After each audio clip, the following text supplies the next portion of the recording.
Multivariable optimization with inequality constraints. Here comes Kumtaker conditions. Consider the following optimization problem. Optimize f of x subject to the constraint gjx less than or equal to 0 for j equal to 1 to etc. m where x equal to x1, x2, etc. xn. Then the necessary condition to be satisfied at a local optimum point can be stated as follows. Consider L equal to f of x minus sigma j equal to 1 to m lambda j gg of x equal to 0. The following are the conditions. First condition is dou L by dou xi equal to 0, which implies dou f by dou xi minus sigma j equal to 1 to m lambda j dou gj of x by dou xi equal to 0, where I varies from 1 to n. Second condition is lambda j gj equal to 0, j equal to 1 to m. Third is gj less than or equal to 0, j varies from 1 to m. And fourth condition is lambda j greater than or equal to 0, j varies from 1 to m. These conditions together known as Kuhn-Tucker conditions. Now consider a problem.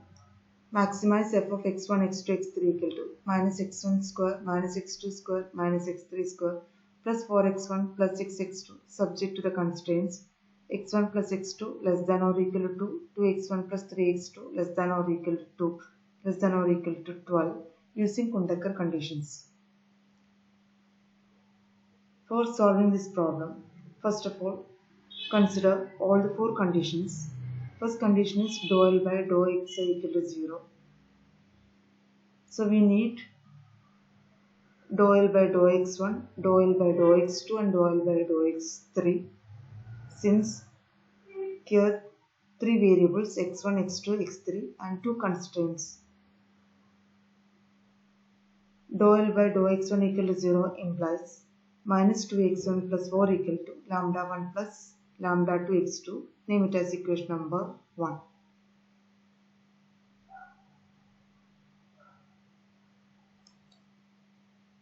Now dou L by dou x2 equal to 0 implies minus 2x2 plus 6 equal to lambda 1 plus 3 lambda 2. Name it as equation number 2. And dou L by dou x3 equal to 0 implies minus 2x3 equal to 0, that is x3 equal to 0, equation number 3. Second condition is lambda j gj equal to 0. So we can write lambda 1 into x1 plus x2 minus 2 equal to 0, equation number 4. Lambda 2 into 2x1 plus 3x2 minus 12 equal to 0, equation number 5. Third condition is lambda j greater than or equal to 0, where j equal to 1 and 2. Name it as equation number 6. Last condition is gj less than or equal to 0. That is x1 plus x2 minus 2 less than or equal to 0, 2x1 plus 3x2 minus 12 less than or equal to 0. Name it as equations 7 and 8. Now we can take cases one by one.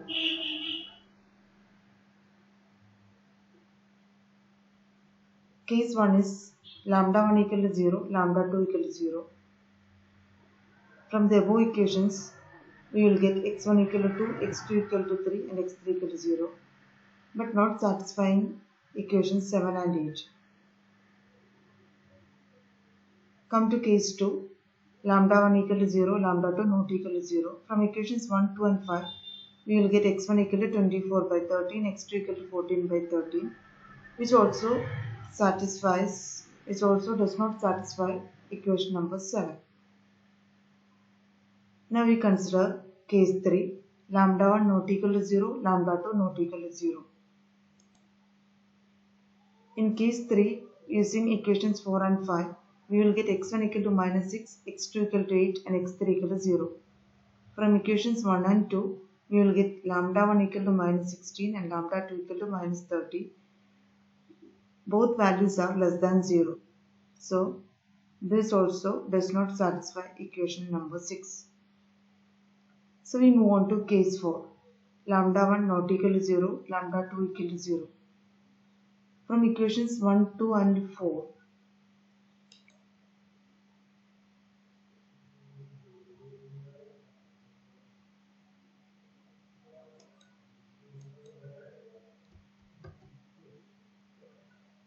we can see that x1 equal to 3 by 2, x2 equal to 1 by 2 and x3 equal to 0 and lambda 1 equal to 3 and lambda 2 equal to 0, which satisfies all the four conditions of Kundakar theory.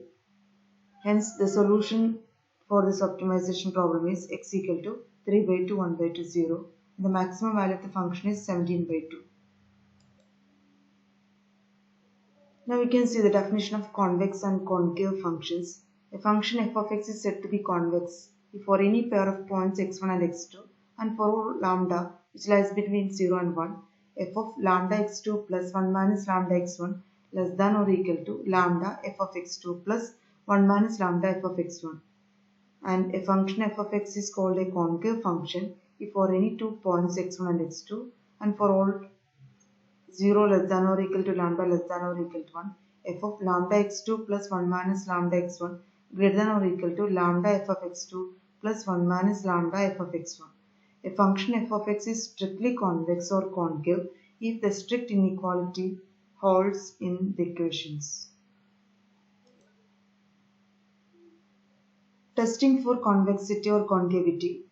A function f of x is convex if the Hessian matrix of f of x is positive definite or positive semi-definite.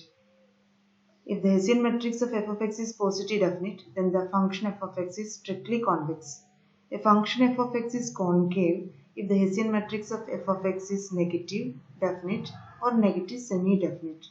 If the Hessian matrix of f of x is negative definite, then the function f of x is strictly concave.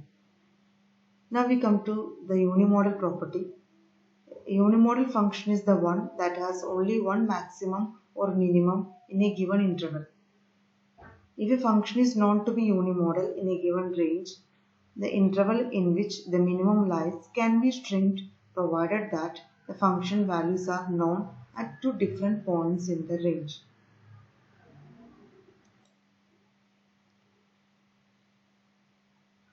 Determine whether the following functions are convex or concave.